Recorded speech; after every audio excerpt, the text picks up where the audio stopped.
எந்த ஒன்றை அறிந்தால் அனைத்தையும் அறிந்ததாகின்றதோ என்ற கேள்விக்கு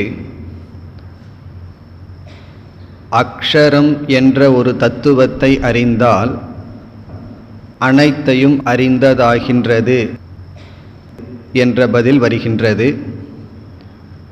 எந்த ஒரு அறிவால் அழியாத தத்துவத்தை ஒருவன் அறிகின்றானோ அந்த அறிவு பராவித்யா என்று சொல்லப்படுகிறது.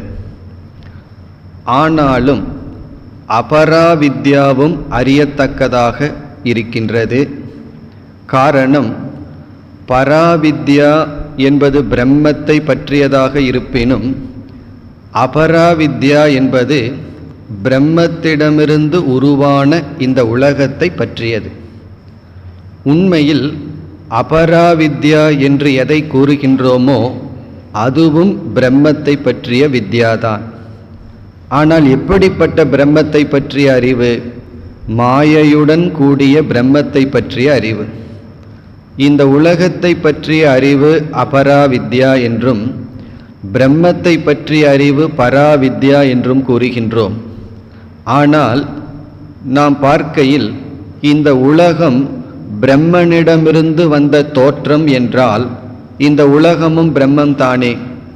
அப்படி பார்க்கையில் அபராவித்யா என்பது மாயையுடன் கூடிய பிரம்மத்தை பற்றிய அறிவுதான். ஆனால் அந்த அறிவு மெய்யான அறிவு அல்ல. ஆகவே அபராவித்யா என்று கூறுகின்றோம். ஒன்றை அறிந்தால் அனைத்தையும் அறிந்ததாகும் என்பது எப்பொழுது என்றால் அந்த ஒன்று அனைத்திற்கும் மூல காரணமாக இருக்க வேண்டும் அல்லது உபாதான காரணமாக இருக்க வேண்டும். பானைகளையெல்லாம் நாம் பார்க்கும் பொழுது களிமண்ணை பற்றிய அறிவுடன் பார்த்தால் நாம் அனைத்து பானைகளினுடைய சொரூபத்தை அறிந்தவர்கள் ஆகின்றோம். அந்த விதத்தில் மூல காரணம் பிரம்ம இங்கு அக்ஷரம் என்ற சொல்லில் அறிமுகப்படுத்தப்பட்டு அந்த அக்ஷரத்தினுடைய உண்மையான தன்மை சொல்லப்பட்டது. அத்ரேஷ்யம், இந்திரியங்களுக்கு எட்டாதது. அச்சக்ஷுகு, இந்திரியங்கள் அற்றது. நித்தியம், சர்வகதம், காலத்தாலும் இடத்தாலும் வரையறுக்கப்படாதது. இப்படியெல்லாம் கூறப்பட்டு பிறகு ஒரு சொல் வந்தது, பூதயோனி. பூதயோனி என்றால் இந்த அனைத்து பிரபஞ்சத்திற்கும் உபாதான காரணம். அதை 7வது மந்திரத்தில் நாம் பார்த்தோம். சில உதாகரணங்களுடன் எப்படி சிலந்தி தன்னுடைய கூட்டுக்கு தானே உபாதானம் தானே நிமித்தம் அந்த கருத்தை பார்த்து நாம் முடித்தோம். இனி இப்பொழுது நாம் 8வது மந்திரத்திற்கு செல்கின்றோம். 22வது பக்கம் 8வது மந்திரம். தபசா சீயதே பிரம்ம ததோன்னமபிஜாயதே அன்னாத் பிராணோ மனக சத்யம் லோகா கர்மசு சாமிருதம். இந்த 8வது மந்திரத்தில் சிருஷ்டியினுடைய படிகள் கூறப்படுகின்றது. படைப்பினுடைய படிகள் கூறப்படுகின்றது. எப்படி சிருஷ்டியானது படைப்பானது படிப்படியாக வருகிறது என்று கூறப்படுகிறது. சங்கரர் ஒரு இடத்தில் ஒரு உதாகரணம் சொல்கின்றார். நாமெல்லாம் சோளம் முதலியவைகளையெல்லாம் விதைக்கும் பொழுது அந்த சோளத்தை என்ன பண்ணுறோம்? கையில் எடுத்துட்டு அப்படியே தூவுகின்றோம். பிறகு ஒவ்வொரு செடியும் சேர்ந்தாப்புல வளர்கின்றது. ஒரு சோளத்திற்கு இனியொரு சோளத்திற்கு சம்பந்தம் கிடையாது. இரண்டும் சேர்ந்தாற்போல் வளர்கிறது. சிருஷ்டி என்பது அவ்விதம் இல்லை என்று சொல்கின்றார். இந்த உதாரணத்தையே சொல்றார். எப்படி சில தானியங்களை இறைக்கும் பொழுது சேர்ந்தாப்புல அது வளர்கிறதோ அதுபோல நாம் பார்த்து அனுபவிக்கின்ற சிருஷ்டி தோன்றுவதில்லை. பிறகு எப்படி தோன்றுகிறது? படிப்படியாக தோன்றுகின்றது. முதலில் இது, அதிலிருந்து இது, அதிலிருந்து இது என்று தோன்றுகிறது. அப்படி கையிலிருந்து தூக்கி எறிகின்ற தானியங்களைப் போல் அனைத்தும் சேர்ந்து வருவதில்லை. இப்போ உதாரணமாக நெருப்பு, நீர், இது போன்ற காற்று போன்றவைகளெல்லாம் சேர்ந்தாப்புல தோன்றவில்லையாம், படிப்படியாக தோன்றுகின்றது. ஒன்றிலிருந்து ஒன்று, ஒன்றிலிருந்து ஒன்று என்று தோன்றுகிறது. இப்போ உதாரணமாக நெய் நம்மிடம் இருக்கின்றது. அந்த நெய் எப்படி வருகின்றது? பால், பிறகு தயிர், அதிலிருந்து வெண்ணெய், அதிலிருந்து நெய் என்று ஒரு பொருள் வேறாக மாறி வேறாக மாறி இறுதியில் நெய் என்று கிடைக்கின்றது. அதுபோல முதலில் பிரம்மன், அந்த பிரம்மனிடமிருந்து ஒரு மாற்றம், அந்த மாற்றத்திலிருந்து அடுத்த மாற்றம், இவ்விதம் இந்த சிருஷ்டி தோன்றியுள்ளது. அந்த சிருஷ்டியினுடைய படிகள் இந்த மந்திரத்தில் அமைந்துள்ளது. நம்ம அந்த படிகளை இப்பொழுது பார்ப்போம். முதல் படி, பிரம்மன் பிரம்மனாக இருக்கும் பொழுது ஒரு சிருஷ்டியும் கிடையாது. பிரம்மன் தன்னுடைய சொரூபத்தில் இருக்கும் பொழுது படைப்பு என்பது கிடையாது. பிறகு என்ன ஆகின்றது? பிரம்மன் மாயை என்ற ஒரு தத்துவத்துடன் சேர்கின்றது. மாயையை தனக்கு கீழ் பிரம்மன் வைத்திருக்கின்றது. பிறகு அந்த மாயையுடன் பிரம்மன் சேர்ந்திருப்பது முதல் நிலை. அதை நம்ம என்ன சொல்லலாம்? காரண அவஸ்தா என்று அழைக்கின்றோம். காரண அவஸ்தா என்றால் காரண நிலை. அந்த காரண நிலைன்னு சொல்லும் பொழுதே தூய்மையான பிரம்மன் மாயா சக்தியுடன் சேர்ந்துள்ளது. மாயா சக்தியும் சேராத நிலையை காரண அவஸ்தைன்னு சொல்லக்கூடாது. அது நிர்குண பிரம்ம, சுத்தமான பிரம்மன் என்று கூற வேண்டும். இப்போ சுத்தமான பிரம்மன் மாயையுடன் சேரும் பொழுது காரண அவஸ்தா.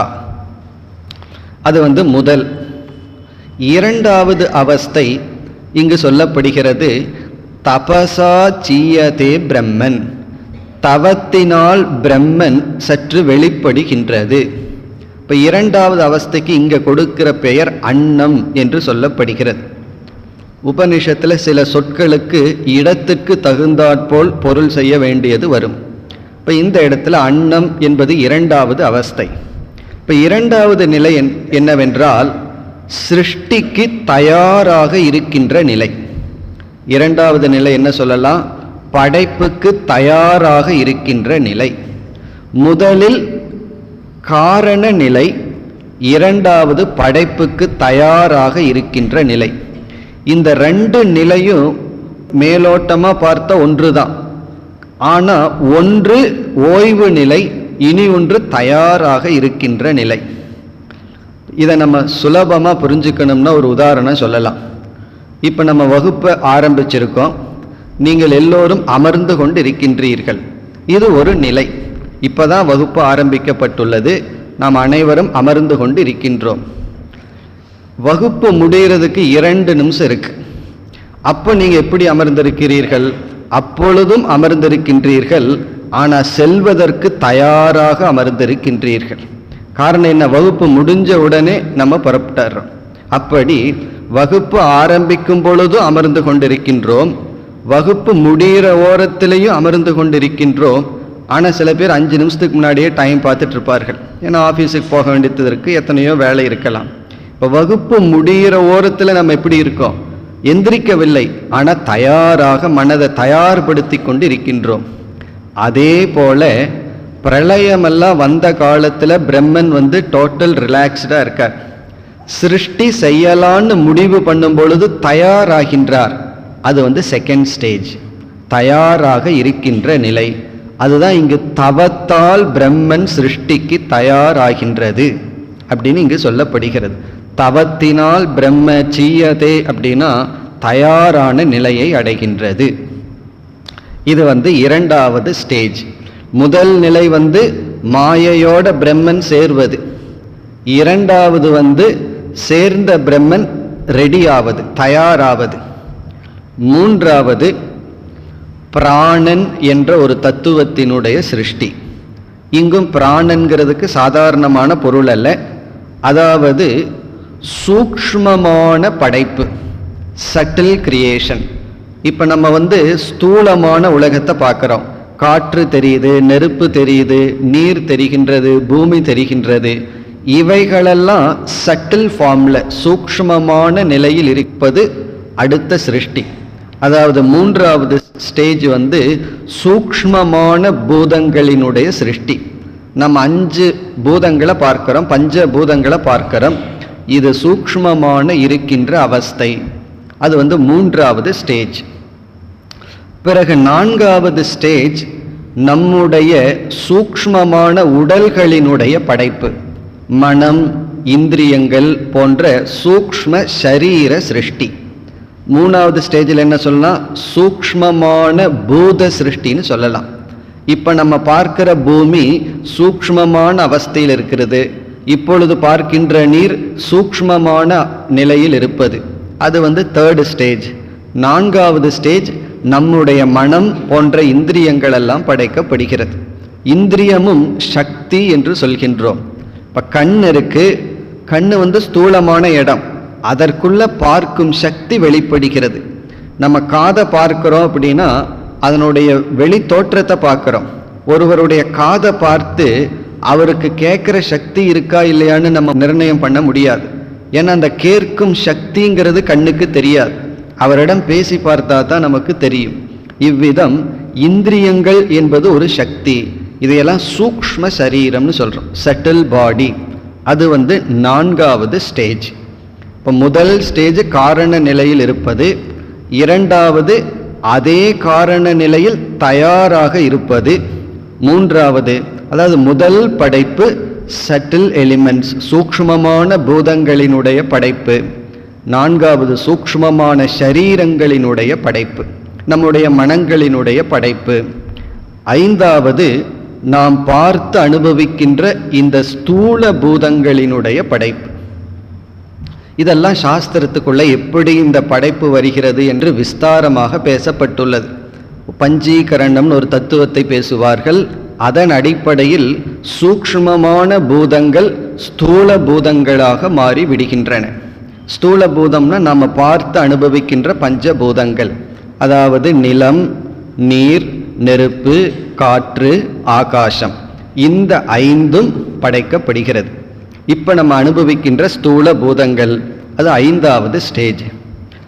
6வது ஸ்டேஜ் என்னவென்றால், இப்போ பாலைவனம் இருக்கு அல்லது மற்ற கோலங்கள் இருக்கு. இப்போ வந்து மூன், நிலா இருக்கின்றது. அதுவும் பஞ்சபூதங்களினுடைய சேர்க்கை தான். ஆனால் அங்கு ஜீவராசிகள் வாழ முடியாது, வாழ்வதற்கான இடம் இல்லை. ஸ்தூல பூதங்களிலிருந்து லோகங்கள் உருவாகின்றன. லோகம் அல்லது உலகம் என்றால் வாழ்வதற்கு தகுந்த இடமாக ஸ்தூல பூதங்கள் மாறுகின்றன. இப்போ ஒரு கால் இந்த பூமியில் இருக்கிற நீரெல்லாம் இல்லாமல் போகிவிட்டால் நம்மால் வாழவே முடியாது, எந்த ஜீவராசியினாலும் வாழ முடியாது. அப்போ அடுத்த ஸ்டேஜ் பஞ்சபூதங்களை என்ன செய்ய வேண்டும்? வாழ்வதற்கு தகுந்த மாதிரி மாற்றி அமைக்க வேண்டும். இப்போ நீர்ங்கிற பூதம் எப்பொழுதுமே ஐஸ் கட்டியாக இருந்ததுன்னு வச்சுக்குவோமே, எப்படி வாழ்வது? நீர்ங்கிறது எப்பொழுதுமே நீராவியாகவே படைக்கப்பட்டிருந்தால் நம்மால் வாழ முடியாது. அப்படி வாழ்வதற்கு தகுந்தாற்போல் பூதங்களை மாற்றி உலகமாக மாற்றுதல். உலகம்னு சொன்னாவே, லோகம்னு சொன்னாவே வாழ தகுந்த இடம், அப்படி மாறுதல். பிறகு அதற்கு அடுத்த ஸ்டேஜ், 7வது ஸ்டேஜ் வந்து ஸ்தூல சரீரம், நம்முடைய உடல்கள். நம்முடைய உடல்களும் அந்த உடல்கள் வாழ தகுந்த இடங்களும் இவைகள் தோன்றுகின்றன. பிறகு உடல் தோன்றி மனமெல்லாம் தோன்றி வாழ தகுந்த இடமும் தோன்றினால் நம்ம என்ன செய்வோம்? நாம் வாழ்வோம். நம்மிடமிருந்து கர்மங்கள் உற்பத்தி ஆகும், செயல்கள் உற்பத்தி ஆகும், செயல்களிலிருந்து பாப புண்ணியம் என்ற விளைவு உற்பத்தி ஆகும். இவ்விதம் இந்த உலகமானது சுழன்று கொண்டு வருகின்றது. இப்போ மாயையுடன் கூடிய பிரம்மத்தில் ஆரம்பித்து மனித சரீரம், பிறகு அனைத்து உயிரினங்களினுடைய உடல், அவைகளிடமிருந்து ஏற்படுகின்ற செயல், செயலினுடைய விளைவு, விளைவுக்கு தகுந்த உடல். நம்முடைய உடல் எதன் அடிப்படையில் அமைந்துள்ளதுன்னா, not by chance but by choice என்று சொல்வார்கள். ஒரு சான்ஸா நம்ம உடல் கிடைக்கவில்லை, பட் பை சாய்ஸ். சாய்ஸ்னா நம்ம தான் தேர்ந்தெடுத்திருக்கோம். இந்த பிறவியில இப்படிப்பட்ட உடல், இப்படிப்பட்ட நோய் அல்லது இப்படிப்பட்ட காலம், இந்த சூழ்நிலை, இதெல்லாம் நாம் தேர்ந்தெடுத்துள்ளோம். எதன் அடிப்படையில்? நம்முடைய கர்மத்தின் அடிப்படையில். இவ்விதம் மாயையிலிருந்து, மாயையுடன் கூடிய பிரம்மத்திலிடமிருந்து ஆரம்பித்து ஒரு ஜீவனுடைய கர்ம வினை வரை படிப்படியாக சிருஷ்டியானது வந்துள்ளது என்று சிருஷ்டியை பற்றி பேசுவதுதான் 8வது மந்திரத்தினுடைய சாராம்சம். தபசா சீயதே பிரம்மன் ஆரம்பித்து அங்கு சில சொற்கள் எல்லாம் இருக்கு. சத்தியம், லோகாகா, கர்மசு ச அமிர்தம். ஒவ்வொரு சொற்களுக்கும் இந்த இடத்துல புது புது அர்த்தங்கள் வருகின்றது. அதனால தான் உபனிஷத்தை நம்ம கேட்க வேண்டும் என்று சொல்வது. இப்போ சத்தியம் அப்படின்னு ஒரு சொல் இருக்கு, இடத்துக்கு இடம் உபனிஷத்துக்குள்ள வேறு வேறு அர்த்தம் வரும். இப்போ இந்த மந்திரத்தில் பார்த்தோம்னா சத்தியம்ங்கிற சொல் பஞ்சபூதத்திற்கு பயன்படுத்தப்பட்டுள்ளது. பல இடங்கள்ல சத்தியம்னா உண்மையை பேசுதல்னு ஒரு அர்த்தம் வரும். சில இடங்கள்ல சத்தியம்னா பரபிரம்மத்தை குறிக்கும். அப்படி உபனிஷத்து ரிஷிகள் ஒரு சொல்ல ஒரே அர்த்தத்துக்குன்னு ரிசர்வ் பண்ணி வைக்கவே இல்லை.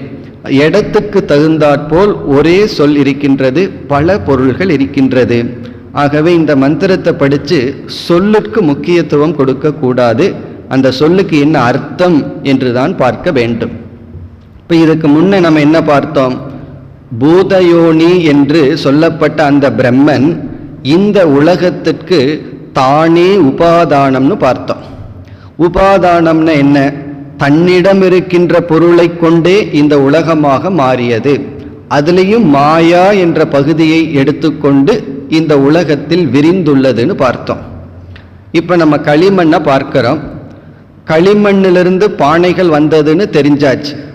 பானைகளை பார்க்கும் பொழுது நாம் உண்மையிலேயே எதை பார்க்கின்றோம்? பானைகளை எல்லாம் பார்க்கும் பொழுது நம்ம களிமண்ணை தான் பார்த்துட்டு இருக்கோம்.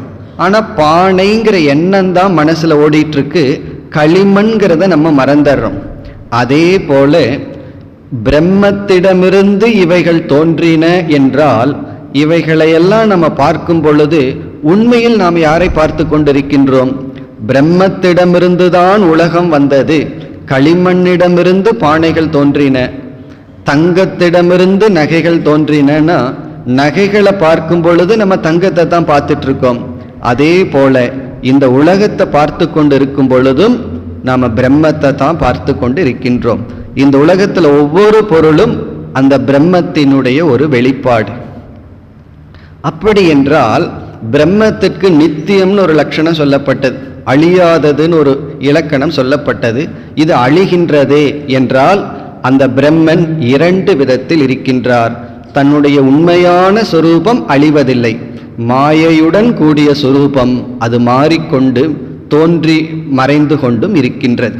உண்மையில் எதுவுமே அழிவதில்லை, எதுவுமே உருமாறிக்கொண்டுதான் இருக்கின்றன. அந்த மாற்றம் மாயையை சார்ந்தது, மாற்றமில்லாத தன்மை உண்மையான பிரம்மத்தை சார்ந்தது. இப்ப இந்த மந்திரத்தில் அந்த பிரம்மன் எப்படியெல்லாம் தன்னை வெளிப்படுத்தினார்? மாயையின் துணை கொண்டு முதலில் சூக்ஷ்மமான சிருஷ்டி, பிறகு ஸ்தூலமான சிருஷ்டி. என்னைக்குமே எந்த ஒரு படைப்பும் திடீரென்று உருவாகாது, சூக்ஷ்மமான நிலையிலிருந்து தான் ஸ்தூலமாக உருவாகும். இப்போ ஒரு ஓவியர் ஒரு படத்தை வரைகின்றார்னு சொன்னா முதல்ல மனசுக்குள்ள வரைஞ்சிருவார், பிறகுதான் வெளியே வரைகின்றார். அப்படி முதல் படைப்பு சூக்ஷ்மமாக இருக்கும், அப்புறம் ஸ்தூலமாக வெளிப்படும். அதே போல பிரம்மன் இந்த உலகத்தை காரண நிலை, சூக்ஷ்ம நிலை, ஸ்தூல நிலை, காரண அவஸ்தை, பிறகு சூக்ஷ்மம், பிறகு ஸ்தூலம் என்று படைக்கின்றார். இதுதான் 8வது மந்திரத்தினுடைய சாரம். இனி 9வது மந்திரத்திற்கு சென்றால், யஸ் சர்வஜ்ஞ சர்வவித் யஸ்ய ஞானமயம் தபக தஸ்மாத் ஏதத் பிரம்ம நாம ரூபமன்னம் ச ஜாயதே. இங்கு பிரம்மன் நிமித்த காரணம் என்று கூறப்படுகிறது. இந்த அக்ஷரமான பரமாத்மா நிமித்த காரணம். அதாவது 7வது மந்திரத்தில் உபாதான காரணம்ங்கிறதுக்கு சிலந்தி பூச்சி உதாகரணம் கொடுக்கப்பட்டது. இந்த இடத்துல நிமித்த காரணமும் பிரம்மன் என்ற கருத்து கூறப்படுகிறது. இப்ப ரெண்டையும் சேர்த்துனா பிரம்மனே நிமித்த காரணம், பிரம்மனே உபாதான காரணம். சிலந்தி பூச்சி உதாரணத்துல ரெண்டுமே வருது. நிமித்த காரணமும் சிலந்தி தான், உபாதான காரணமும் சிலந்தி தான். ஆனா அங்க இம்பார்ட்டன்ஸ், முக்கியத்துவம் உபாதானத்திற்கு வருகிறது. அங்கு நிமித்தம்ங்கிறது சொல்லப்பட்டுள்ளது, அது மேலும் இங்கு விளக்கப்படுகிறது.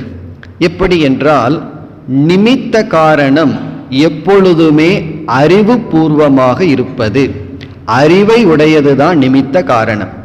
நிமித்த காரணம்ங்கிறது என்ன? இந்த வார்த்தைகள் எல்லாம் மனதில் பதியணும்னா உதாரணத்தில் மனசில் வச்சுட்டா பதிந்து விடும்.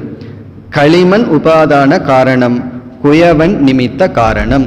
தங்கம் உபாதான காரணம், அதை நகையாக செய்பவர் நிமித்த காரணம். அந்த நிமித்த காரணம்னா இன்டெலிஜென்ட் காஸ் அப்படின்னு அர்த்தம். எஃபிஷியன்ட் காஸ், எஃபிஷியன்ட் காஸ் அப்படின்னா அந்த எஃபிஷியன்சி, இன்டெலிஜென்ஸ் அங்கு இருக்கின்றது, அறிவு இருக்கின்றது. ஏன்னா அறிவு பூர்வமாக அது உருவாக்கப்படுகின்றது. அதுதான் இங்கு சொல்லப்படுகிறது. இப்போ இங்கு என்ன சொல்லப்படுகிறதுனா, ஒரு குயவன் இருக்கின்றான், களிமண்ணை பயன்படுத்தி 20 பானை பண்ணி வச்சிருக்கான். இப்போ நம்ம அந்த பானைகளை எல்லாம் பார்க்கும் பொழுது நமக்கு என்ன அறிவு வரும்? இது எல்லாம் ஒரே ஒரு மூலப்பொருள்னால ஆனதுங்கிற மட்டும் சாமானிய பொதுவான அறிவு நமக்கு கிடைக்கும். ஆனால் அந்த குயவனுக்கு நமக்கு மேலே ஒரு எக்ஸ்ட்ரா அறிவு இருக்கு. என்ன அறிவுன்னா, அவன் எல்லா பானையும் உருவாக்கி இருக்கான். அதனால ஒவ்வொரு பானையினுடைய விசேஷ ஞானமும் இருக்கு. இந்த பானை 2 லிட்டர் கொள்ளும், இது 3 லிட்டர் கொள்ளும், இது இதற்கு பயன்படுத்தலாம், இது இதற்காக உருவாக்கப்பட்டதுன்னு அந்த குயவனுக்கு ஒவ்வொரு பானையை பற்றிய பூரண அறிவு இருக்கு. நமக்கு பொதுவான அறிவு இருக்கு. எல்லா பானையும் களிமண்கிற அறிவு தான் நமக்கு இருக்கும். ஆனா அந்த பானையை செய்பவனுக்கு அவனுக்கு ஒவ்வொரு பானையை பற்றி விசேஷ ஞானம். பிறகு இனி ஒன்று இருக்கு, ஒவ்வொரு பானையும் உருவாக்குகின்ற சக்தியும் அவனிடம் இருக்கின்றது. அப்ப அந்த குயவனுக்கு 2 இருக்கு, பானையை உருவாக்குகின்ற சக்தி, பானையை பற்றிய அறிவு. அதே போல தங்கத்திலிருந்து நகையை உருவாக்குபவருக்கு தங்கத்தை பற்றிய, அதாவது ஒவ்வொரு நகையை பற்றிய அறிவு, அந்த நகையை உருவாக்கும் சக்தி. இப்ப பானையை படைப்பவனுக்கு, பானையை படைப்பவனுக்குன்னா களிமண்ணிலிருந்து பானையை உருவாக்குவனுக்கு சக்தியும் அறிவும் இருக்கின்றது. எதை பொறுத்தவரை? பானையை பொறுத்தவரை. இதே லாஜிக், இதே ரூல் எக்ஸ்டெண்ட் பண்ணோம்னா அனைத்தையும் படைப்பவருக்கு என்ன இருக்க வேண்டும்? அனைத்தை பற்றிய அறிவும் அனைத்து சக்தியும் இருக்க வேண்டும். ஏன்னா ஒரு பானையை உருவாக்குபவனுக்கு பானையை பற்றிய அறிவும் அதை உருவாக்குகின்ற சக்தி மட்டும் இருக்கு. எல்லாத்தையுமே படைக்கிறவனுக்கு என்ன இருந்து ஆக வேண்டும்? அப்ப சர்வம், எல்லாத்தையும் படைக்கிறவனுக்கு எல்லாத்த பற்றி அறிவு இருக்கும். பிறகு எல்லாவற்றையும் படைக்கின்ற ஆற்றல் இருக்கும். அப்படி படைக்கின்ற அந்த பிரம்மத்திற்கு ஈஸ்வரன் அப்படின்னு ஒரு பெயர். ஈஸ்வரன் சொன்னா நம்ம பொதுவா சிவபெருமான் நினைக்கிறோம். சிவபெருமான ஈஸ்வரன் கோயில்னு சொல்லி சொல்லி பழகியிருக்கோம். ஆனா வேதாந்தத்துக்குள்ள வரும் பொழுது ஈஸ்வரன் என்றால் அனைத்தையும் படைப்பவர், சர்வ சக்திமான், பேராற்றல் கொண்டவர். அப்படின்னா என்ன? எல்லாத்தையும் படைக்கிறார்னு சொன்னா முழுமையான சக்தியுடன் கூடியவர், பிறகு முழுமையான அறிவுடன் கூடியவர். அதுதான் இங்கு சொல்லப்படுகின்றது சர்வஜ்ஞக சர்வவித். சர்வஜ்ஞகனா அனைத்தையும் அறிபவர். இப்ப கடஜ்ஞக அப்படின்னா பானையை அறிபவர், சர்வஜ்ஞகன சர்வத்தையும் அறிபவர். ஏன் இவர் எல்லாத்தையும் அறிஞ்சிருக்கார்? எல்லாத்தையும் இவர் அறிவதற்கு காரணம் எல்லாத்தையும் இவர் உருவாக்கியதனால். இப்ப இவர் நிமித்த காரணமாக இருந்து இப்ப ஈஸ்வரன்கிறவர் அனைத்தையும் உருவாக்கியுள்ளார். அதனாலதான் பகவானுக்கு தெரியாம நம்ம எதையும் செய்ய முடியாது. நம்ம நினைச்சிட்டு இருக்க யாருக்கும் தெரியாம இதை சாப்பிட்டுறலாம், யாருக்கும் தெரியாம இந்த பொருளை எடுத்துக்கலாம்னு நினைக்கிறோம். ஆனா பகவானுக்கு தெரியாம எதுவும் செய்ய முடியாது. காரணம், அவர் அனைத்தையும் அறிபவர், அனைத்து சக்தியுடன் கூடி இருப்பவர். இது அந்த இறைவனுக்கு கொடுக்கின்ற இலக்கணம். நம்ம ரொம்ப வருஷமா ஆன்மீகத்திலிருந்து அல்லது பக்தனா இருந்துட்டு இருக்கோம். ஒரே ஒரு சின்ன கேள்விக்கு நமக்கு சில சமயம் பதில் தெரியாமல் போயிடும். நீ கும்பிட்றைய கடவுள் அவர் யார் அப்படின்னு ஒரு கேள்வி கேட்டால் யோசிக்க ஆரம்பிச்சிருவோம். 30 வருஷமாக கும்பிட்டுட்டு இருக்கிறேன்னு இப்போ தான் இந்த கேள்வியே மனசுக்குள்ளே வருது. யார் கடவுள்? ஈஸ்வரனுக்கு லட்சணம் என்ன? ஒரு வார்த்தையை நம்ம பயன்படுத்தினோம்னா அதுக்கு இலக்கணம் தெரிஞ்சிருக்க வேண்டும். இலக்கணம்னா டெஃபினிஷன், லட்சணம் தெரிஞ்சிருக்க வேண்டும். இப்போ இறைவன்கிற வார்த்தையை பயன்படுத்துகிறோம், அதற்கு என்ன இலக்கணம் என்றால் ஜெகத் கர்த்தா அல்லது இந்த உலகத்துக்கு காரணமானவர். இப்படித்தான் சாஸ்திரம் இறைவனை நமக்கு அறிமுகப்படுத்துகிறது. இப்போ நம்ம ஒருவரை அறிமுகப்படுத்தும் பொழுது நம்ம நண்பருக்கு இனியொருவரை அறிமுகப்படுத்துகிறோம். எப்படி அறிமுகப்படுத்துகிறோம்? அவருக்கு தெரிஞ்ச ஒன்றை வச்சு அவருடைய மகன், அவருடைய தந்தை என்று சொல்லி அறிமுகப்படுத்துவது போல நமக்கு தெரிஞ்சது இந்த உலகம். இந்த உலகத்தை நம்ம அறிகின்றோம், இறைவனை நமக்கு தெரியவில்லை. அப்ப சாஸ்திரம் இறைவனை நமக்கு எப்படி அறிமுகப்படுத்துதுன்னா, நீ அனுபவிக்கின்ற இந்த உலகத்துக்கு காரணமானவர் இறைவன். இப்படித்தான் நமக்கு முதல்ல அறிமுகப்படுத்துகிறது. இப்ப இறைவன்கிறது யார், கடவுள்ங்கிறது யார்? இந்த உலகத்திற்கு காரணமானவர். இது ஃபர்ஸ்ட் ஸ்டெப். இதுல இருந்து அப்படியே டெவலப் ஆகுது. காரணம்னா என்ன? உபாதான காரணம், நிமித்த காரணம், இப்படி எல்லாம் போகுது. அதற்கப்புறம் ஒவ்வொன்றாக படிப்படியாக விளக்கங்கள் வருகின்றது. என்ன விளக்கம் வருகின்றது? இந்த அனைத்தையும் படைத்திருக்கிறார்னு சொன்னா இவர் எப்படிப்பட்டவராக இருக்க வேண்டும்? சர்வஜ்ஞக, அனைத்தையும் அறிந்தவர். இதைய படைக்கிறார்னு சொன்னா படைக்கிற சக்தி அவருக்கு இருக்க வேண்டும். இப்ப ஈஸ்வரன் என்றால் ஆள்பவர், அனைத்தையும் தன்னுடைய கட்டுக்குள் வைத்திருப்பவர். இப்படியெல்லாம் ஈஸ்வரனை பற்றிய அறிவு நமக்கு கிடைக்கிறது. பிறகு சற்று உள்ளே போனா, மறுபடியும் ஒரு ஸ்டெப் உள்ள போனோம்னா, அந்த ஈஸ்வரன்கிறவர் பிரம்மஸ்வரூபமாகவும் மாயா சுரூபமாகவும் இருக்கின்றார். இப்போ மாயாங்கிற ஒரு தத்துவம், பிறகு பிரம்மன் ஒரு தத்துவம். இந்த ரெண்டினுடைய சேர்க்கை தான் ஈஸ்வரன் அல்லது இந்த உலகத்தை படைப்பவர் என்று புரிந்து கொள்கின்றோம். அப்ப ஈஸ்வரன்கிற தத்துவத்துக்குள்ள போனோம்னா அழியாத ஒரு தத்துவம் இருக்கு, மாயைங்கிற ஒரு தத்துவம் இருக்கு. அதான் ஈஸ்வரனை பற்றிய விசாரம். அந்த அழியாத தத்துவத்துக்கு பிரம்மன்னு பெயர், மாறுகின்ற அழிகின்ற தத்துவத்துக்கு மாயை என்று பெயர். அந்த பிரம்மன் மாயையின் துணை கொண்டு இந்த உலகத்திற்கு காரணமாக இருக்கின்றார். அப்ப நாம பார்க்கிற அனைத்தும் அந்த ஈஸ்வரனுடைய சொரூபம், அந்த பரமாத்மாவினுடைய சொரூபம். உண்மையில் அபராவித்யாவை ஏன் அறிய வேண்டும் அப்படிங்கிற கேள்விக்கு நம்ம மேலோட்டமான பதிலைத்தான் இதற்கு முன் பார்த்தோம். அபராவித்யாவை நாம ஏன் அறியணும் அப்படின்னா, அபராவித்யாவை அறியறதுனால நம்ம நல்ல சாதனைகளை எல்லாம் செய்யலான்னு பார்த்தோம். பிறகு இந்த உலகத்தை நீக்க வேண்டும்னு பார்த்தோம். ஆனா உண்மையில் அபராவித்யாவும் ஈஸ்வரனை பற்றிய அறிவுதான். காரணம் என்ன? ஈஸ்வரன் தான் இந்த உலகமா இருக்கார். நாம எதையெல்லாம் பார்க்கிறோமோ உண்மையில் பகவானைத்தான் பார்த்துட்டு இருக்கோம். அபராவித்யாவும் பகவானை பற்றிய வித்யா. ஆனால் பராவித்யாவை ஒப்பிடும் பொழுது அந்த அபராவித்யா மாயையுடன் கூடிய ஈஸ்வரன், பராவித்யாங்கிறது மாயை இல்லாத பிரம்ம தத்துவம். இவ்விதம் இந்த முண்டகோபனிஷத்தில் 6 செக்ஷன் இருக்கு. 2 சாப்டரா பிரிஞ்சு 6 செக்ஷன் இருக்கு. அதுல நம்ம முதல் செக்ஷனை முடித்துள்ளோம். இந்த முதல் பகுதியில் 9 மந்திரங்கள் ஃபர்ஸ்ட் செக்ஷன், அதாவது ஃபர்ஸ்ட் சாப்டர்ல ஃபர்ஸ்ட் செக்ஷன்.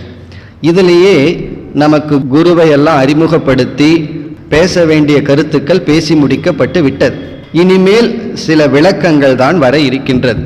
இப்போ இந்த அத்தியாயத்தில் நம்ம என்னென்ன கருத்தை பார்த்தோம் என்றால், முதல் 2 மந்திரங்களில் குரு சிஷ்ய பரம்பரையை பார்த்தோம். இந்த அறிவு பரம்பரையாக வந்துள்ளதுன்னு பார்த்தோம். 3வது மந்திரத்தில் சிஷ்யனுடைய கேள்வியை பார்த்தோம்.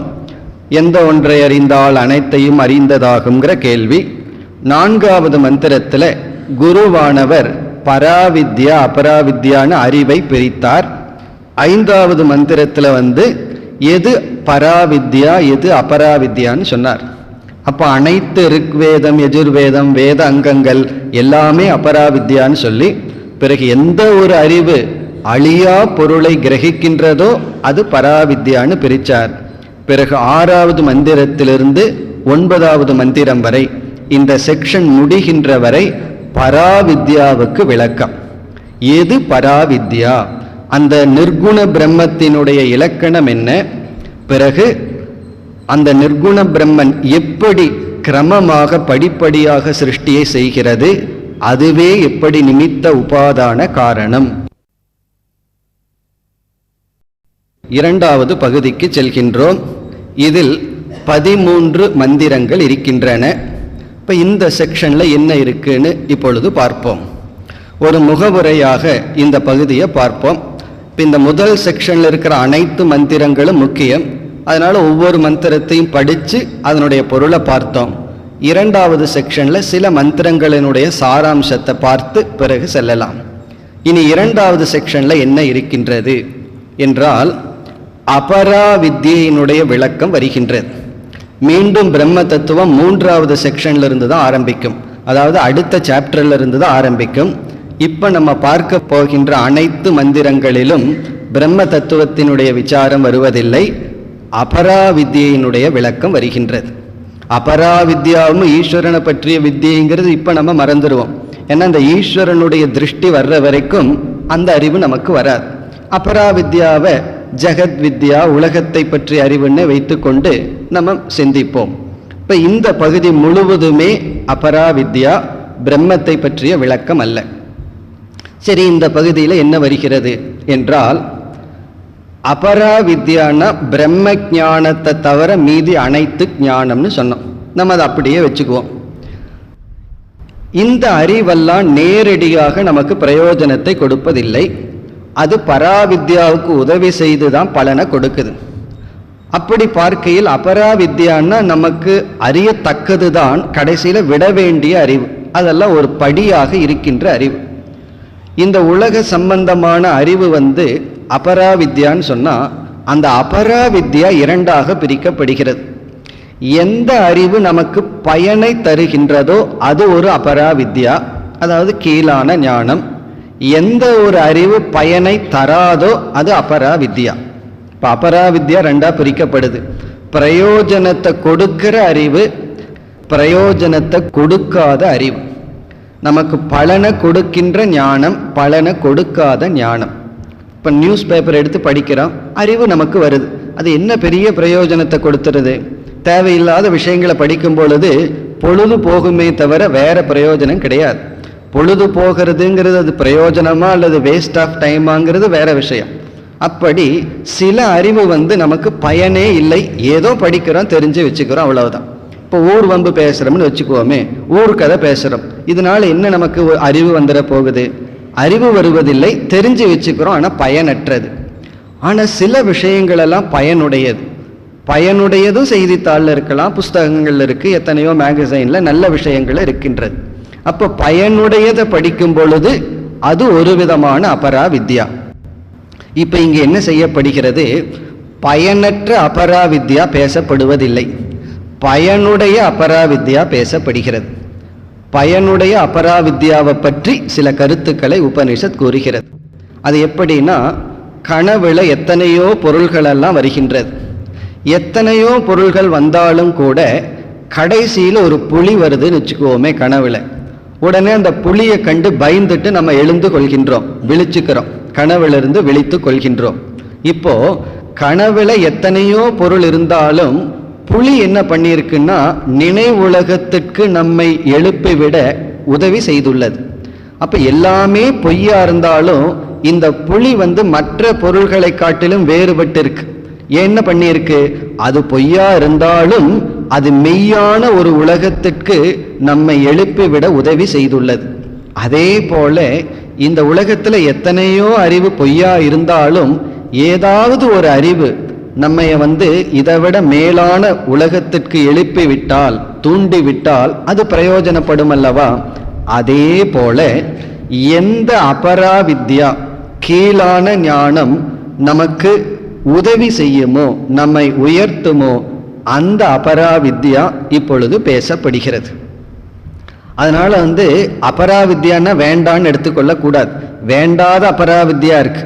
இப்ப காதை பகவான் படைச்சது கேட்கறதுக்கு தான், ஆனா அதை மானிட்டர் பண்ணணும். பத்ரங் கர்ணேபி ஸ்ருணுயாமன்னு நம்ம முதல் பிரேயர். நல்லதை கேட்போமாகன்னு தான் பிரார்த்தனையே இருக்கு. அதுல இருந்து என்ன அர்த்தம் தெரியுமோ, தீயதை கேட்காமல் இருப்பேனாகன்னு ஒரு பிரார்த்தனை. நல்லதை கேட்பேன்கிறதுல இருந்து தீயதை கேட்காம இருப்பேனாக அப்படின்னா என்ன, தீயது என்னுடைய காதில் விழுகாத வண்ணம் என்னை காப்பாற்றுன்னு அர்த்தம்.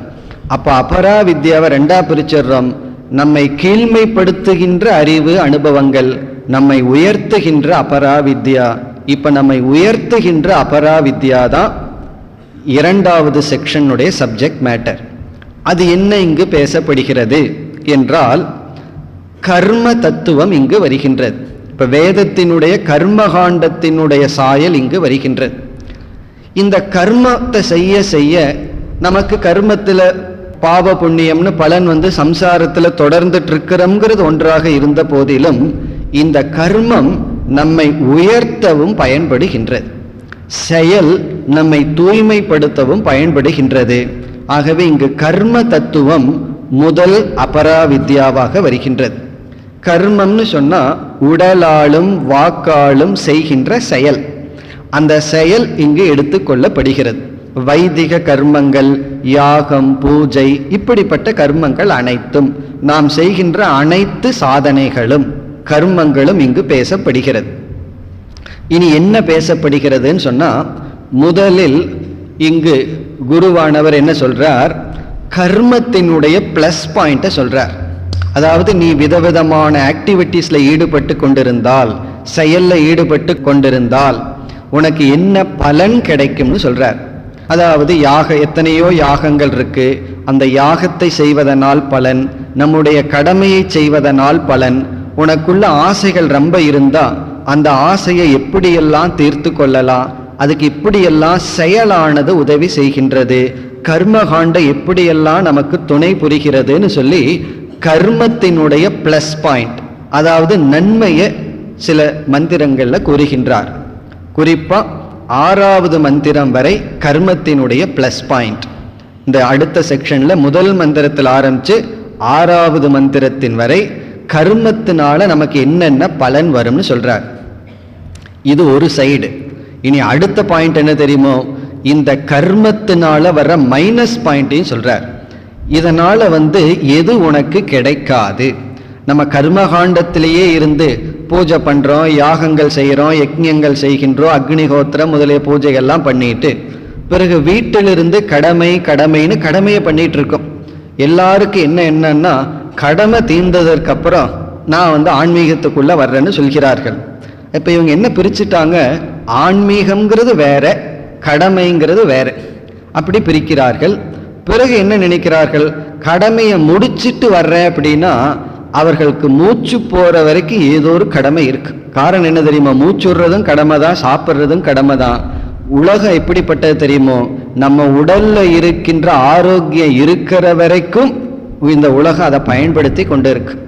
ஒருவர் சொன்னார், எங்க அம்மா அப்பா இப்ப கொஞ்சம் ஆரோக்கியமா இருக்கின்றார், அவருடைய ஆரோக்கியம் தீர்றதுக்குள்ள என் குழந்தைய வளர்த்தி ஆகணும்னு சொல்றார். ஏன்னா அவர் வெளிநாட்டில் இருக்கார். இந்த குழந்தைய நான் எப்போ எதற்குள்ள வளர்த்தி ஆகணும், இப்ப எப்படிப்பட்ட திட்டம் பாரு, அவருடைய ஆரோக்கியம் போறதுக்குள்ள தன்னுடைய குழந்தை 5 வயசு வரைக்கும் வளர்த்திடணும். அப்போ சொந்த மகனாக இருந்தாலும் எல்லோருமே என்ன நம்மிடம் பார்க்கின்றார்கள், நம்முடைய ஆரோக்கியம், அறிவை பயன்படுத்த பார்க்கின்றார்கள். இப்படி கடமையை முடிச்சிட்டு நாம் ஆன்மீகத்துக்கு வரணும் நினைக்க கூடாது. கடமையையே ஆன்மீக சாதனையா மாற்றி வெளியே வர வேண்டும். அப்படி கர்மத்தினால என்ன பலன்கிறத மட்டும் உபனிஷத் காட்டாமல் அதுல என்ன ப்ராப்ளம் இருக்கு அதையும் காட்டுகின்றது. அப்ப கர்மத்தை எப்ப விடணும், எப்பொழுது கடமைகளை சற்று மாற்றி ஆத்மார்த்தம் நமக்குன்னு சில கடமைகளை எப்பொழுது எடுத்துக்கொள்ள வேண்டும். கர்மத்திலேயே இருந்தால் ஒருவன் எப்படி மூழ்கி போகின்றான், இப்படிப்பட்ட எச்சரிக்கையும் விடுக்கப்படுகின்றது. இப்ப முதல் 6 மந்திரத்துல கர்மத்தினால அடைகின்ற பலன் சொல்லப்படுகிறது. நமக்கு 4 பேர் இருந்து 4 பேர்த்தோட டிரான்சாக்ட் பண்ணி தான் மனதை பக்குவப்படுத்த வேண்டியது இருக்கு. ஏன்னா கொடுத்து பழகணும், வாங்கி பழகணும், அன்பை கொடுத்து அன்பை வாங்கி நம்மை உயர்த்துகின்றோம். அதனால கர்மத்துக்கு பிளஸ் பாயிண்ட் சொல்லப்படுகிறது. பிறகு அதிலேயே இருந்தால் ஒருவன் எப்படி கீழான நிலைக்கு செல்கின்றான் என்று கர்மத்தினுடைய மைனஸ் பாயிண்ட் அது 7வது மந்திரத்திலிருந்து 10வது மந்திரம் வரை வருகிறது. அப்ப இந்த சாப்டரை பார்த்தோம்னா முதல் 6 மந்திரத்துல கர்மத்தினுடைய பிளஸ் பாயிண்ட், பிறகு 7லிருந்து 10வது மந்திரம் வரை கர்மத்தினுடைய மைனஸ் பாயிண்ட். கர்மத்துக்குள்ளேயே இருந்தால், கர்மம்னா கடமைன்னு புரிந்து கொள்வோம், நம்ம கடமையினால நமக்கு கிடைக்கிற லாபம், நமக்கு கிடைக்கிற மனப்பக்குவம், நமக்கு கிடைக்கிற நன்மை, பிறகு அந்த கடமைன்னு அதிலேயே மூழ்கி இருப்பதனால் அதனால நமக்கு கிடைக்கின்ற நஷ்டம். அதே போல சேவைங்கிறது கண்டிப்பாக தேவை, பூஜைங்கிறது கண்டிப்பாக தேவை, அதையும் உபனிஷத் கூறி பிறகு அதிலேயே மடிந்து விடக்கூடாது. அது ஒரு படி, நம்ம படியில போய் உட்கார்ந்துக்க கூடாது அல்லவா. இப்போ பகவானை தரிசனம் பண்ண போறோம்னா ஒரு 10 படி ஏறி போகணும்னா 4 படி ஏறிய உடனே இங்கேயே உட்கார்ந்துக்க கூடாது அல்லவா. அதுதான் உபனிஷத் கொடுக்கின்றது. இப்போ உபனிஷத்துக்குள்ள பார்த்தோம்னா பேலன்ஸ்டு வியூவை நம்ம பார்க்கலாம். ஒன்றினுடைய நன்மை, அதனுடைய தீமையே, அதை எதற்கு மேல அதை பிடிச்சிட்டு இருந்தா தீமை ஏற்படும் என்று கர்மத்தினுடைய நன்மையும் கர்மத்தினுடைய தீமையும் முதல் 10 மந்திரங்களில் வருகின்றது. இனி 11வது மந்திரத்தில் தியானத்தினுடைய நன்மை தீமை. தியானம்ங்கிறதுக்கு உபனிஷத்துல பயன்படுத்துகின்ற சொற்கள் உபாசனம், உபாசனத்தினுடைய நன்மை தீமை. இப்போ உபாசனத்தை பின்பற்றினா என்ன நன்மை நமக்கு கிடைக்கின்றது, அதிலேயே இருக்கும் பொழுது என்ன வீழ்ச்சி நமக்கு வருகின்றது என்று 11வது மந்திரத்தில் உபாசனையினுடைய நன்மை தீமை. பிறகு 12வது மந்திரத்தில் கர்மகாண்டத்துக்கு ஞான காண்டத்திற்கும் உள்ள ஒரு பிரிட்ஜ், ஒரு பாலம் வருகின்றது. பரீட்சலோகான்னு அந்த மந்திரம் 2 வருடங்களுக்கு முன் இங்க மதத்திலிருந்து தத்துவத்துக்குங்கிற தலைப்புல அந்த ஒரு மந்திரத்தை எடுத்துட்டு தான் நம்ம விசாரம் செய்தோம். அதாவது கர்மகாண்டத்திலிருந்து ஒருத்தன் எப்படி அழகா ஞான காண்டத்திற்கு செல்கின்றான்கிற ஒரு பிரிட்ஜ். பிறகு கடைசி 13வது மந்திரத்துல குருவுக்கு கொடுக்கின்ற ஒரு அட்வைஸ். உபனிஷத் குருவுக்கு ஒரு நியதியை கொடுக்கின்றது. தகுதியான சிஷ்யன் வந்தால் கண்டிப்பாக அவனுக்கு அறிவை கொடுக்க வேண்டும். இவ்விதம் 12வது மந்திரத்துல ஒரு சிஷ்யன் எப்படி குரு கிட்ட போகணும்னு சொல்லி, இப்படிப்பட்ட சிஷ்யனை ஒரு குரு பார்த்தால் அந்த குரு என்ன பண்ணணுமா, கண்டிப்பாக அறிவை கொடுக்க வேண்டும். அவர் அறிவை கொடுக்காமல் விட்டு விட்டா என்ன ஆகும்னா, அவர் யோசிச்சு பார்க்கணும், இதே வேலையை என்னுடைய குரு பண்ணியிருந்தா நான் என்னுடைய கதி என்ன ஆகிறதுன்னு யோசிச்சு பார்க்கணும். நம்முடைய குரு கிட்ட போகும்போது நான் பேச மாட்டேன், மௌனமா இருக்கேன்னு இருந்திருந்தால் எனக்கு என்ன நேரிட்டு இருக்கும்னு நினைச்சு பார்த்து அந்த குருவானவர் தன்னுடைய சிஷ்யனுக்கு அறிவை கொடுக்க வேண்டும் என்று முடிகிறது. இதுதான் 2வது செக்ஷனுடைய சாராம்சம். கர்மத்தினுடைய பிளஸ் பாயிண்ட் நன்மை, கர்மத்தினுடைய தீமை, தியானத்தினுடைய உபாசனையினுடைய நன்மை, உபாசனையினுடைய தீமை. தீமைனா அது எப்படி நம்மை சம்சாரத்திலிருந்து வெளியோட்டாம வச்சிருக்குன்னு, பிறகு எப்படி எந்த படிகள் வழியாக நாம் கர்மகாண்டத்திலிருந்து ஞான காண்டத்திற்கு போவோம். அதாவது கீதையை பகவான் கொடுத்தது எதற்கு தெரியுமோ, படிச்ச அர்த்தத்தை புரிஞ்சுக்கிறதுக்கு. சில சகசிர நாமங்கள் எல்லாம் அர்ச்சனைக்காக கொடுக்கப்பட்டது. இப்ப அர்ச்சனைக்காக கொடுக்கப்பட்ட சாஸ்திரத்தை அர்ச்சனை தான் பண்ணணும். படிச்சு புரிஞ்சுக்கிறதுக்காக கொடுக்கப்பட்டதை படிச்சு புரிஞ்சுக்கணும். ஆனா சில பேர் என்ன செய்வார்கள் தெரியுமோ, கீதா ஹோமம்னு கீதையை ஹோமமாக மாற்றி விடுவார்கள். தவறு கிடையாது. அதாவது ஒவ்வொரு ஸ்லோகத்தை சொல்லி ஸ்வாகான்னு ஹோமம் செய்வது, இது ஹோமத்துக்காக கொடுக்கப்படவில்லை, ஆராய்ச்சிக்காக கொடுக்கப்பட்ட நூல். இப்ப பகவான் என்ன சொல்றார், ஹோமம் பண்ணி பூஜை பண்றது ஒரு ஸ்டேஜ், பிறகு அதிலிருந்து விசாரம் பண்றது ஒரு ஸ்டேஜ். பகவான் கீதையில நமக்கு கொடுத்தது அறிவுக்காக. இப்ப இங்க உபனிஷத் என்ன சொல்கின்றது, கர்மம் நம்மை பக்குவப்படுத்தும், ஆனா அதிலேயே நின்று விடக்கூடாது. இதுதான் இதனுடைய சாரம். அதே போல தியானம், பிறகு எப்படி நாம் ஒரு படியிலிருந்து அடுத்த படிக்கு போக வேண்டும் என்பது, இதுதான் இந்த பகுதியினுடைய சாரம். இனி நாம் கர்மத்தினுடைய பிளஸ் பாயிண்டா உபனிஷத் என்ன சொல்லுதுன்னு பார்ப்போம். இப்ப கர்மத்தை பின்பற்றினா அதனால என்ன பலன் இங்கு சொல்லப்படுகிறது அப்படிங்கிறத இப்பொழுது பார்க்கலாம். முதல் பிளஸ் பாயிண்ட் என்ன அப்படின்னா, கர்மம் என்பது நம்ம உடலில் இருந்து வருகின்ற உழைப்பு, முயற்சி, செயல். நம்ம எந்த ஒன்றை அடைய வேண்டும் என்றால் அதை உழைப்பினால் தான் அடைய முடியும். சும்மா உட்கார்ந்துட்டு இருந்தா வாழ்க்கையில எதையுமே சாதிக்க முடியாது. இப்ப இங்க கர்மம்னு சொன்னாவே உழைப்பு, முயற்சி. தமோ குணத்திலிருந்து ரஜோகுணத்திற்கு வருதல். நீங்க வியாபாரமாகட்டும் எதுவாகட்டும் அதற்குரிய முயற்சியை செய்யவில்லை என்றால் கண்டிப்பாக வெற்றியை அடைய முடியாது. நம்ம தாத்தாவோ அப்பாவோ எவ்வளவோ சொத்து சேர்த்து வச்சிருக்கலாம், அதை காப்பாற்றணும்னாலும் கூட முயற்சி தேவை. சும்மாவே உட்கார்ந்துட்டு இருந்ததுன்னா அது அப்படியே அழிந்து விடும். இப்போ ஒன்றை காப்பாற்றணும்னாலும் சரி, உயர்த்தணும்னாலும் சரி, வளர்த்த வேண்டும் என்றாலும் சரி முயற்சி தேவை. இப்ப கர்மம் நம்ம செயல்ல ஈடுபடுத்தி, முயற்சியில் ஈடுபடுத்தி ஒரு பலனை கொடுக்கின்றது. அந்த பலனை நம்ம இகலோக பலன் அப்படின்னு முதல்ல சொல்றோம். இப்ப இகலோக பலன்னு சொன்னா இந்த உலகத்தில் வாழ்வதற்கு தேவையான அடிப்படை பொருளை அடைய கர்மம் பயன்படுகிறது. வாழ்க்கைக்கு அடிப்படை பொருள்கள் இருக்கிற வீடு, ஆடை, அறிவு. ஏன்னா பணத்தை கொண்டுதான் அறிவையும் அடைய முடிகின்றது. இப்ப எத்தனையோ பேர் இன்னைக்கு படிக்காததற்கு காரணம் போதிய ஃபீஸ் கட்ட முடியாததுனால தான், பொருள் இல்லாததுனால தான், உழைப்பு இல்லாத காரணத்தினால். அப்ப கர்மத்தினுடைய பலன் அர்த்தக என்று சொல்லப்படுகிறது. அர்த்தம் அப்படின்னா வாழ தேவையான அடிப்படை பொருள்கள். அது அர்த்தக. அர்த்தகன பொருள். பொருள்னு சொன்னா வாழ்க்கைக்கு தேவையான அடிப்படை பொருள். ஆனா நம்முடைய மனம் இருக்கே, அது அடிப்படை பொருள்லேயே சந்தோஷம் அடைஞ்சிருமான்னு ஒரு கேள்வி. அடிப்படையா என்ன பொருள் நமக்கு வேணுமோ அதுலேயே நம்ம மனசு சந்தோஷம் அடைஞ்சிரும் அப்படின்னா ஜெயிலில் இருக்கிறவங்கள ரொம்ப சந்தோஷமா இருக்கணும். காரணம் என்ன தெரியுமா? அவங்களுக்கு அடிப்படை பொருள் இருக்கே, வேலைக்கு சாப்பாடு கிடைச்சிருது, பிறகு அவர்களுக்கு இருக்கிற இடம் இருக்கு, உடை இருக்கு. ஆனா அது தண்டனையா அல்ல அவர்களுக்கு இருக்கின்றது. இப்ப அடிப்படை பொருளுக்கு அப்பாற்பட்டு நம்ம மனம் இன்பத்தை தூய்க்க வேண்டும் என்கின்ற தூண்டுதலில் இருக்கின்றது. இப்ப கர்மத்தினுடைய பலன் காமக அல்லது இன்பம். பொருள், பொருள்ங்கிறது அடிப்படை பொருள், பிறகு இன்பம். இகலோக இன்பத்துக்கு கர்மம் பயன்படுகின்றது. அதெல்லாம் இங்கு உபனிஷத் கூறுகின்றது. இகலோகத்துல இன்பம் அடையணும்னா நம்ம முயற்சி செய்ய வேண்டும், செயலில் ஈடுபட வேண்டும். பிறகு இகலோகத்தை இன்பத்தை அனுபவிச்ச மனசுக்கு என்ன தோன்றும்னா, நான் இறந்ததற்கு பிறகு இதே போல சுகமா இருக்கணும்.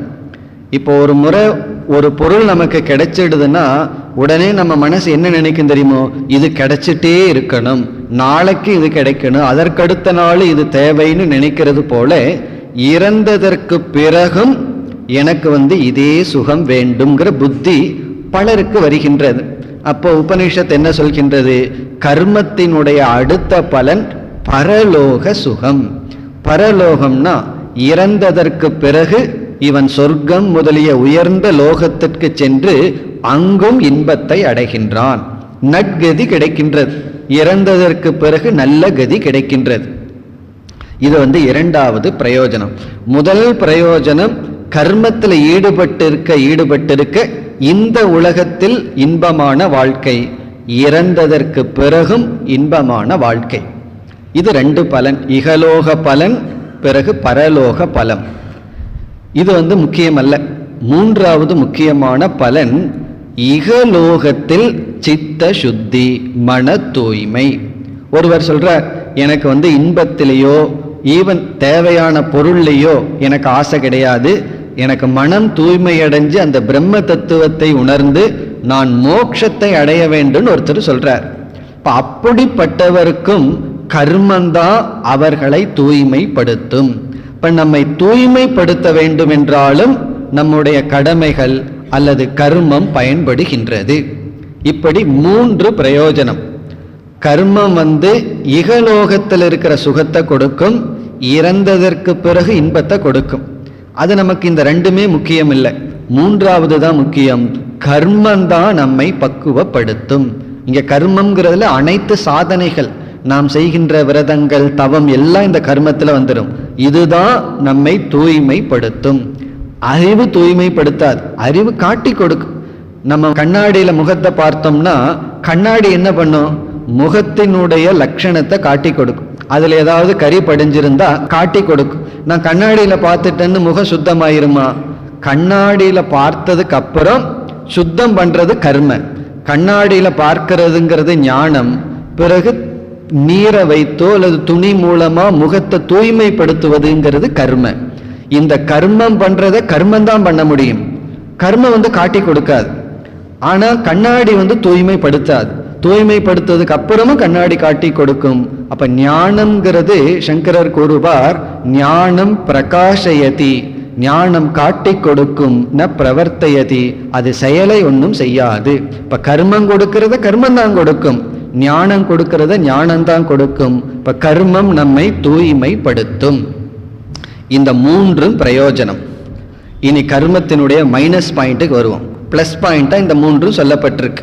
இகலோக சுகம், பரலோக சுகம், சித்த சுத்தி. இனி கர்மத்தினுடைய மைனஸ் பாயிண்ட் என்ன அப்படின்னா, இப்ப இதை படிக்கும் பொழுது ரொம்ப கேர்ஃபுல்லா கவனமா படிக்கணும். கர்மத்தினுடைய மேன்மையையும் உபனிஷத் சொல்லுது, கர்மத்தினுடைய அதர் சைடு, அதனுடைய கீழ்மை தீமையையும் உபனிஷத் சொல்லுது. கர்மத்தினுடைய தீமைன்னா நம்ம கடமைகளுக்குள்ள இருந்துட்டு சேவைன்னு செய்து கொண்டு எப்பொழுதுமே வெளி உலகத்திலேயே இருந்து செயலிலேயே நம்மளுடைய வாழ்க்கை சென்று கொண்டே இருந்தால், அதிலிருந்து வெளிவராமல் இருந்தால் என்ன தீமை? முதல் கருத்து, இந்த கர்மம் நமக்கு ஞானத்தை நேரடியாக கொடுக்காது. கர்மம் மாற்றும், தூய்மைப்படுத்தும், ஆனால் அறிவை நேரடியாக கொடுக்காது. இப்ப கண்ணாடி செய்யற செயலை செயல் செய்யாது. அதாவது துடைக்கிறது, ஓடுறது, முகம் கழுவுறது இது செய்யாது. அப்போ அறிவுதான் நமக்கு இருக்கிறத காட்டி கொடுக்கும். இப்ப கர்மம் ஞானம் செய்கின்ற செயலை செய்யாது. சாஸ்திரத்தை கேட்டோம்னா என்னொரு அறிவு வருதோ அந்த கேட்பதனால் வர்ற அறிவை கர்மம் கொடுக்காது. ஆனா கர்மம் என்ன கொடுக்கும்? கேட்டா புரியறதுக்கான மனப்பக்குவத்தை கொடுக்கும். மனப்பக்குவத்தை அடைஞ்சதற்கு பிறகு ஞான யோகத்தில் ஈடுபட வேண்டும், விசாரத்தில் ஈடுபட வேண்டும். இப்ப கர்மத்தினுடைய முதல் குறை, அது ஞானத்துக்கு நேரடியான சாதனை அல்ல. அப்படின்னு பார்த்த உடனே கர்மம் வேண்டான்னு முடிவு பண்ணிடக்கூடாது. ஞானத்திற்கு நேரடியான சாதனை இல்லாட்டியும் ஞானத்திற்கு முன் இருக்கின்ற சாதனை. பிறகு அடுத்தது என்னவென்றால், ஒருத்தன் கர்மத்துல இருக்கிற வரைக்கும் தன்னை கர்த்தா கர்த்தான்னு நினைச்சிட்டே இருப்பான். இப்ப இந்த அகங்காரத்தை நீக்க முடியாது. அகங்காரத்தை மென்மைப்படுத்த முடியுமே தவிர இந்த அகங்காரமானது நீங்காது. அகங்காரத்தை ரிஃபைன் பண்ணி வச்சிருப்போம் கர்மயோகத்துல. ஆனா செயல் செய்யும் பொழுது செயல் செய்ய கருவியான இந்த உடல், மனம், இதுல நான்கிற புத்தியை நீக்க முடியாது. அப்ப கர்மயோகியும் கூட எப்படி இருப்பான்னா அந்த அகங்காரத்துடன் தான் இருப்பான். இப்ப அகங்காரம்னா ஈகோ, கர்வம்னு பொருள் அல்ல. இந்த நான்கிறது உடல்ல இருந்து நீங்காது. ஏன்னா இவன் கர்மத்துல இருக்க இருக்க தான் நான் செய்யறேங்கிற புத்தி இருந்துட்டே இருக்கும். இல்ல நான் கடவுளுக்காக செய்யறேன்னு சொல்லும் பொழுதும் கூட நான் கடவுளுக்கு அர்ப்பணம் பண்ற அந்த நான் இருந்துட்டே இருக்கும் கர்மத்துல. இந்த கர்வம், அகங்காரத்தை நீக்கவே முடியாது. பிறகு கர்மத்தில் இருக்கும் பொழுது சில குறைகள், அதாவது புகழ் ஆசை, பிறகு தர்மத்துல பற்று, சத்துவ குணத்திலிருந்து சில பற்று, அதெல்லாம் நம்மை விட்டு போகாது. இப்படி சில சைடு எஃபெக்ட் இருக்கும். ஒரு பயிர் வளரும் பொழுது களைகள் வளருவது போல, முயற்சி இல்லாமல் வளர்வது போல, நல்ல சில குணங்கள் இருக்கும் பொழுது நம்மை அறியாமல் சில தீய குணங்கள் வந்துவிடும். அது அறிவினால் தான் நீக்கப்பட வேண்டி உள்ளது. இப்படி கர்மத்திற்கு சில குறைகள் இருக்கின்றது. அதையும் இங்கு உபனிஷத் கூறுகின்றது. அதே போல தியானம் பண்றதுனால நன்மைகள் பல.